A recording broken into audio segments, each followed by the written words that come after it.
નમસ્કાર મિત્રો, હું રાજેશ ભાસ્કર આપ સૌનું યુટ્યુબમાં આપણી આ ચેનલ પર સ્વાગત કરું છું.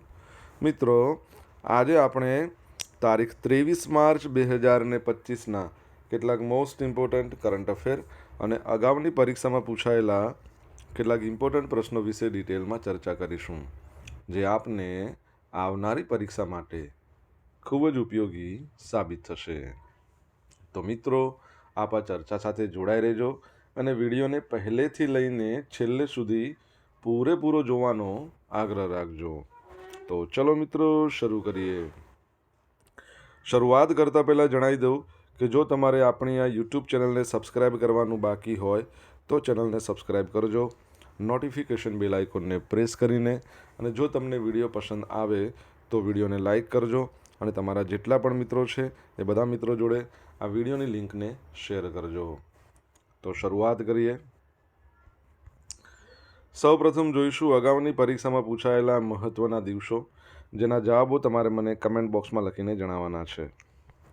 વિડીયોના લાસ્ટમાં જ્યારે હું તમને આ દરેક પ્રશ્નના જવાબ જણાવું ત્યારે તમારે ચેક કરવાનું છે કે તમે આપેલા પ્રશ્નોના જવાબમાંથી કેટલા પ્રશ્નોના જવાબ સાચા છે, અને જેટલા પણ પ્રશ્નો જવાબ સાચા હોય એનો આંકડો તમારે કમેન્ટ બોક્સમાં લખવાનો છે કે 10માંથી આટલા સાચા છે.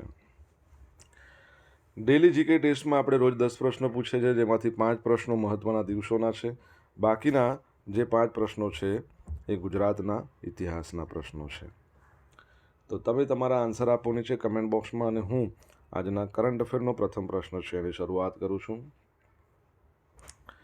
પ્રથમ પ્રશ્ન છે, તાજેતરમાં કયા શહેરમાં બાળ સાહિત્ય વિષય પર એક દિવસીય આંતરરાષ્ટ્રીય પરિસંવાદનું આયોજન કરવામાં આવ્યું?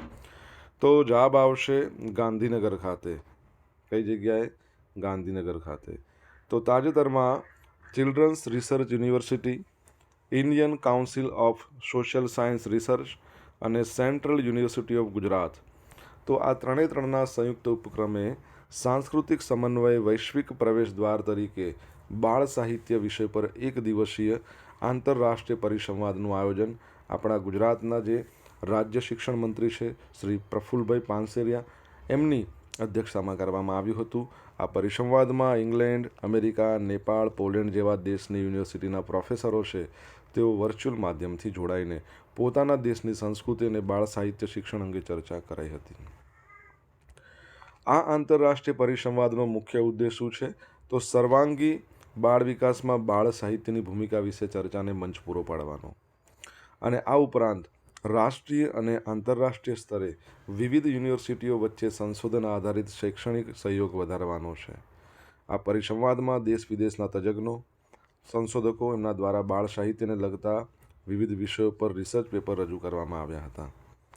આ કાર્યક્રમમાં શિક્ષણ રાજ્યમંત્રી પ્રફુલ પાનસેરિયાના હસ્તે જન્મના 3 વર્ષ સુધીના શિશુ માવજત અંગેના પુસ્તક, શિશુ સંગોપન તેમજ સ્વરૂપ સંપત રાવલ દ્વારા લિખિત પ્લે પ્રેક્ટિસ પરસ્યુ અને નેશનલ એજ્યુકેશન પોલિસી 2020ના અમલમાં સહાયક 11 બાળ કેન્દ્રિત પુસ્તકોનું વિમોચન પણ કરવામાં આવ્યું હતું. તમને ખબર છે કે યુનિવર્સલ ચિલ્ડ્રન્સ ડે ક્યારે મનાવવામાં આવે છે? 20મી નવેમ્બર. ગુજરાતમાં બાળ વાર્તા દિવસ 15 નવેમ્બર. તો ભારતની અંદર બાળ દિન ક્યારે ઉજવવામાં આવે છે? તમને આન્સર આવડતો હોય તો કમેન્ટ બોક્સમાં લખીને જણાવજો. દર વર્ષે વિશ્વ હવામાન શાસ્ત્ર દિવસ ક્યારે મનાવવામાં આવે છે? તો આજનો દિવસ છે, એટલે કે 23મી માર્ચ વર્લ્ડ મેટેરિયોલોજીકલ ડે, એટલે વિશ્વ હવામાન શાસ્ત્ર દિવસ તરીકે મનાવવામાં આવે છે. 23મી માર્ચ 1950 એ વખતે વર્લ્ડ મેટ્રોલોજીકલ ઓર્ગેનાઇઝેશનની સ્થાપના થઈ, અને તેથી જ દર વર્ષે 23મી માર્ચને વિશ્વ હવામાન દિવસ પણ કહેવામાં આવે છે. આ દિવસની ઉજવણીનો મુખ્ય હેતુ શું છે?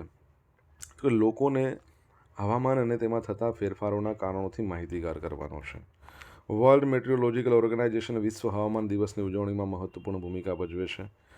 વિશ્વના વિવિધ દેશોમાં આ દિવસે વિવિધ કાર્યક્રમો અને સભાનું આયોજન કરવામાં આવે છે. વિશ્વ હવામાન દિવસ પણ લોકોના પૃથ્વીના વાતાવરણના રક્ષણમાં તેમની ભૂમિકા વિશે જાગૃત કરે છે. 2025ની આજે વિશ્વ હવામાન શાસ્ત્ર દિવસ કહો, અથવા તો વર્લ્ડ મેટ્રોલોજીકલ ડે કહો, અથવા તો વિશ્વ હવામાન દિવસ કહો, તો closing the early warning gap together, તમને ખબર છે ઇન્ડિયા મેટ્રોલોજીકલ ડિપાર્ટમેન્ટ જેની સ્થાપના 1875માં થઈ હતી, એના ડિરેક્ટર જનરલ આપણે ભૂતકાળમાં ઘણી વખત ભણ્યા છીએ. તમને ખબર હોય તો તમે કમેન્ટ બોક્સમાં લખીને જણાવી શકો છો. શહીદ દિવસ 23મી માર્ચ. તો ભારતમાં દર વર્ષે 23મી માર્ચના રોજ શહીદ દિવસ મનાવવામાં આવે છે. 23 માર્ચ 1931ના રોજ ભગતસિંહ સુખદેવ રાજગુરુને ફાંસી આપવામાં આવી હતી.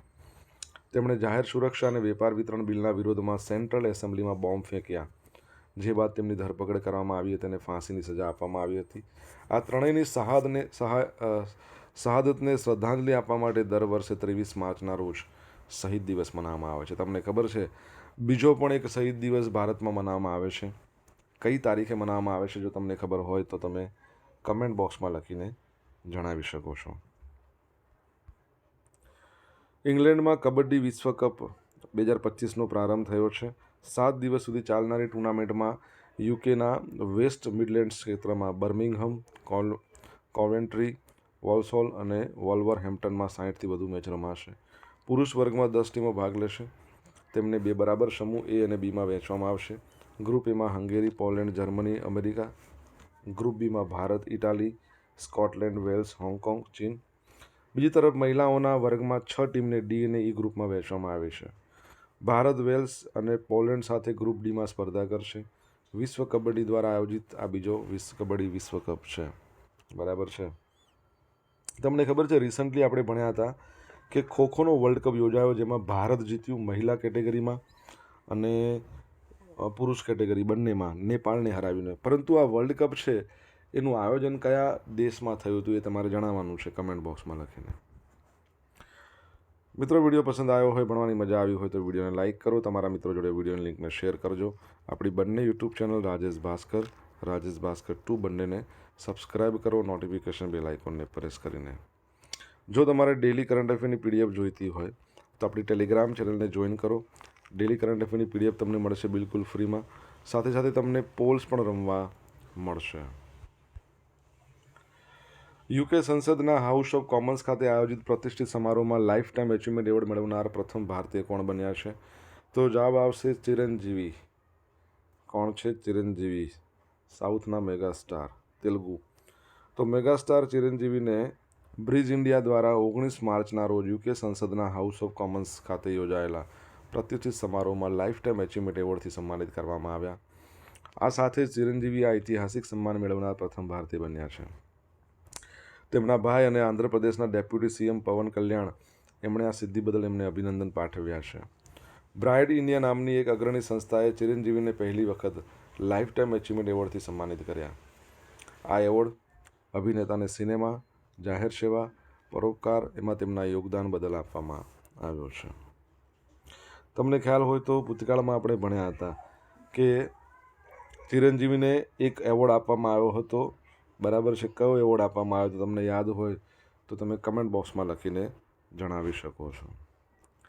તાજેતરમાં કેન્દ્રીય મંત્રીમંડળે નાણાકીય વર્ષ 2024-25 અને 25-26 માટે કેટલા કરોડ રૂપિયાની વધારાની ફાળવણી સાથે સુધારાયેલા રાષ્ટ્રીય ગોકુલ મિશનના અમલીકરણને મંજૂરી આપી દીધી છે? તો જવાબ આવશે 3400 કરોડ રૂપિયા. તો તાજેતરમાં કેન્દ્રીય મંત્રીમંડળે નાણાકીય વર્ષ 2024-25 અને 25-26 માટે 3400 કરોડ રૂપિયાની વધારાની ફાળવણી સાથે સુધારેલા રાષ્ટ્રીય ગોકુલ મિશનના અમલીકરણને મંજૂરી આપી છે. કેન્દ્રીય મંત્રી અશ્વિની વૈષ્ણવે આ માહિતી આપી છે. સરકારનું આ મિશન કૃત્રિમ ગર્ભાધાન અને ઇન વિટ્રો ફર્ટિલાઇઝેશન દ્વારા દૂધ ઉત્પાદકની ઉત્પાદકતા સુધારા પર ધ્યાન કેન્દ્રિત કરશે. સરકારના નિર્ણયથી દેશના તમામ પશુપાલકોને ફાયદો થશે અને તેમની આવકમાં પણ વધારો થશે. સાથે મંત્રીમંડળે બ્રહ્મપુત્ર વેલી ફર્ટિલાઇઝર કોઓપરેશન લિમિટેડ નામરૂપ આસામમાં, જે હાલના પરિસરમાં એક નવો બ્રાઉનફિલ્ડ એમોનિયા યુરિયા કોમ્પ્લેક્સ નામરૂપ આઈવી ફર્ટિલાઇઝર પ્લાન્ટ સ્થાપવાની મંજૂરી આપી દીધી છે. તમને ખબર છે રાષ્ટ્રીય ગોકુલ મિશનની વાત કરીએ તો એ ડિસેમ્બર 2014માં શરૂ કરવામાં આવ્યું હતું. હવે મિત્રો, આ પ્રોજેક્ટ છે ઉત્તર પૂર્વ ક્ષેત્રમાં યુરિયાની ઉપલબ્ધતામાં નોંધપાત્ર પરિવર્તન લાવશે અને આ પ્લાન્ટથી આસામ, પશ્ચિમ બંગાળ, ઉત્તર પૂર્વ રાજ્યોને ફાયદો થશે. એક એવું આપણું રાજ્ય છે જેને ગાયને રાજમાતાનું દરજ્જો આપ્યો છે રાજ્યમાતા? તમને ખબર હોય તો તમે મને કહો. અને આ ઉપરાંત આપણે થોડા સમય પહેલાં ભણ્યા હતા કે હરિયાણાની અંદર એક ગાય છે ને, એ ગાયે 87.7 લીટર દૂધ 24 કલાકમાં આપ્યું. સોની નામની ગાય છે. એશિયામાં સૌથી વધારે દૂધ આપતી ગાયનો રેકોર્ડ બનાવ્યો છે. તો ગોકુળ મિશનની વાત આવી છે એટલા માટે મેં તમને આ જણાવ્યું છે. યાદ રાખજો, પરીક્ષામાં પૂછાઈ શકે છે. 75,000 કરતાં વધુ બહેનોના હુડા રાશને ઇન્ડિયન બુક ઓફ વર્લ્ડ રેકોર્ડમાં સ્થાન. તો આપણા મુખ્યમંત્રી શ્રી ભૂપેન્દ્રભાઈ પટેલ છે, એમણે ધોલેરા નજીક બાવળિયાળીમાં સંત શ્રી નગાલખા બાપા ઠાકરધામના પુનઃપ્રાણ પ્રતિષ્ઠા મહોત્સવ અને ગોપજ્ઞાન ગાથામાં ઉપસ્થિત રહ્યા હતા. સંત નગાલાખા બાપાની પુનઃ પ્રાણ પ્રતિષ્ઠા મહોત્સવ અંતર્ગત આયોજિત આ ભવ્ય આયોજનમાં ગોપાલક સમાજની 75,000 કરતાં વધુ બહેનો છે એમના દ્વારા હુડા રાસ રજૂ કરવામાં આવ્યો હતો, જેને ઇન્ડિયન બુક ઓફ વર્લ્ડ રેકોર્ડમાં સ્થાન મળતા તેનું પ્રમાણપત્ર મુખ્યમંત્રીના હસ્તે પરમ પૂજ્ય ગજરાટ રામબાપુને અર્પણ કરવામાં આવ્યું હતું. World record of India genius ફાઉન્ડેશનના CEO છે શ્રી પાવન સોલંકીના હસ્તે મુખ્યમંત્રીશ્રીની ઉપસ્થિતિમાં મહંત શ્રી રામબાપુને પ્રમાણપત્ર એનાયત કરવામાં આવ્યું હતું. તમને ખબર હોય તો રિસન્ટલી આપણે ભણ્યા હતા કે આસામમાં એક પ્રકારનો જે ડાન્સ છે એમાં 8,888 મહિલાઓ ભેગા થઈને ગિનિસ બુક ઓફ વર્લ્ડ રેકોર્ડમાં સ્થાન નોંધાયું છે. શું તમને ખબર છે હું કોની વાત કરી રહ્યો છું? ખબર હોય તો કમેન્ટ બોક્સમાં લખીને જણાવો. સોશિયલ મીડિયાના માધ્યમથી મારા જોડે તમે કનેક્ટ રહી શકો છો. મારું ઇન્સ્ટા આઈડી છે rajesh.i.bhaskar, મારું ફેસબુક આઈડી છે RI ભાસ્કર, અને આપણી ટેલિગ્રામ ચેનલ છે રાજેશ ભાસ્કર. ટેલિગ્રામ ચેનલ પરથી તમને ડેલી કરંટ અફેરની PDF તો મળવાની જ છે, પોલ્સ પણ રમવા મળશે. અને જો તમને ભણવાની મજા આવી હોય મિત્રો તો વિડીયોને એક લાઇક કરી દો, તમારા મિત્રો જોડે વિડીયોની લિંકને શેર કરી દો. ચેનલને સબસ્ક્રાઇબ કરવાની બાકી હોય તો સબસ્ક્રાઇબ કરો, નોટિફિકેશન બેલ આઇકોનને પ્રેસ કરીને. તાજેતરમાં કયા સ્થળેથી કેન્દ્રીય મંત્રી સર્બાનંદ સોનોવાલે મેડ ઇન ઇન્ડિયા હેઠળ ઉત્પાદિત ઇલેક્ટ્રોલાઇઝરને ફ્લેગ ઓફ કરાવ્યું હતું? તો જવાબ આવશે કંડલા. કઈ જગ્યાએ? કંડલા. તો ગુજરાતમાં નેશનલ ગ્રીન હાઇડ્રોજન મિશનના લક્ષ્યને પ્રાપ્ત કરવા અને ઉર્જા પરિવર્તન માટે એક મહત્વપૂર્ણ પગલું ભરવામાં આવ્યું છે. બંદરો, શિપિંગ અને જળમાર્ગ કેન્દ્રીય મંત્રી સર્બાનંદ સોનોવાલે દીનદયાળ પોર્ટ ઓથોરિટી કંડલા ખાતે સ્થાપિત થવા જઈ રહેલા 1 મેગાવોટના ગ્રીન હાઇડ્રોજન પ્લાન્ટ માટે મેડ ઇન ઇન્ડિયા હેઠળ ઉત્પાદિત જે ઇલેક્ટ્રોલાઇઝર છે એને વર્ચ્યુઅલી ફ્લેગ ઓફ કરાવ્યું.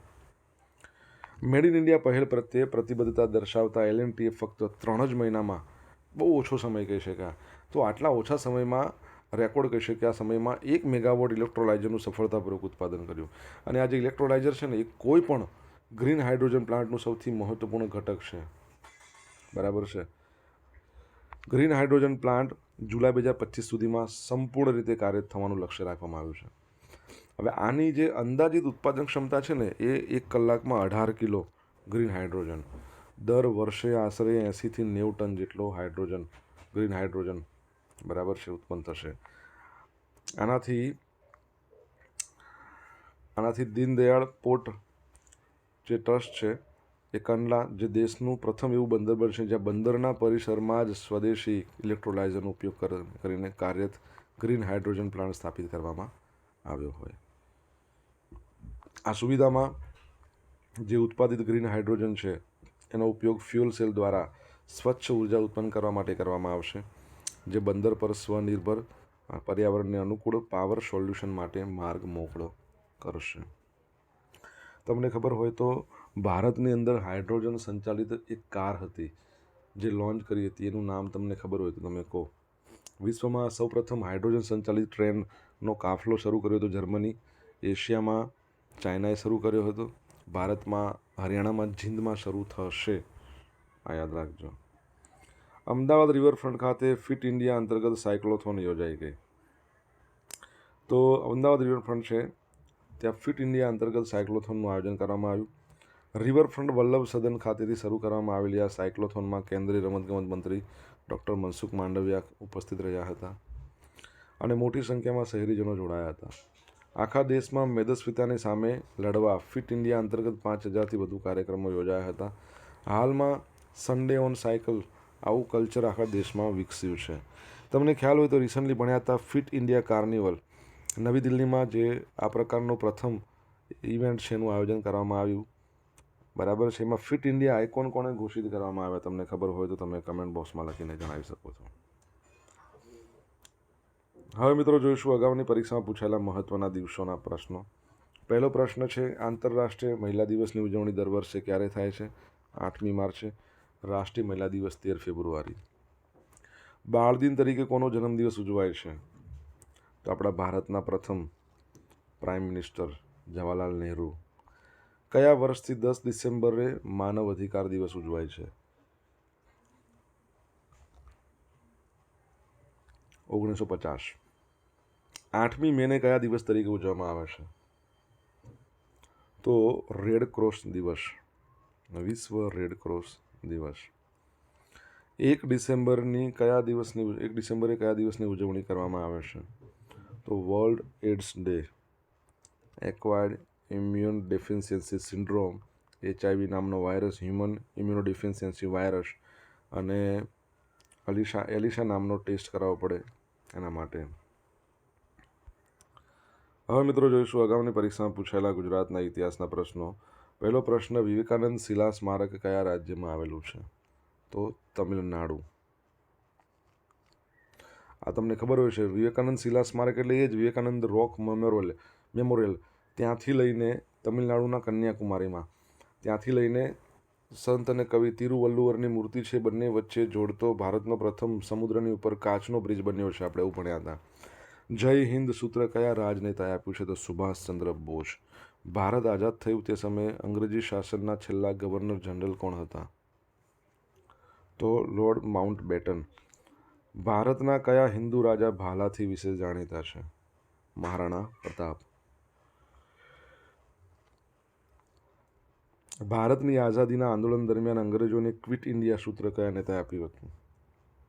ગાંધીજીએ. 1942માં આવ્યું હતું ને ક્વિટ ઇન્ડિયા મુવમેન્ટ. હવે મિત્રો જોઈશું ગઈકાલે પૂછેલા પ્રશ્નો જવાબ. પહેલો પ્રશ્ન કે તાજેતરમાં રાજ્ય સરકારના વન અને પર્યાવરણ વિભાગ અને વિદ્યા સમીક્ષા કેન્દ્રના કોની સાથે ગાંધીનગરમાં 2 MOU સાઇન કર્યા? નયારા એનર્જી.